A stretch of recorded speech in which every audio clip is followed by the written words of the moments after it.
Hi guys! Welcome back sa aking vlog. So for today's video is magluto kami sang nilaga nga baboy. So by the way guys, wala ko napakita sa inyo ang pagisa sinadira guys kay wala ko na videohan.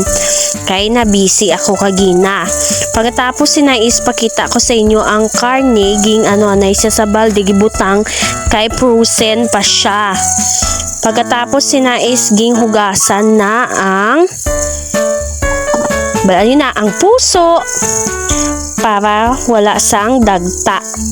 Kagara guys is naluto na ang aton nga nilaga na baboy. Oh, let's eat guys.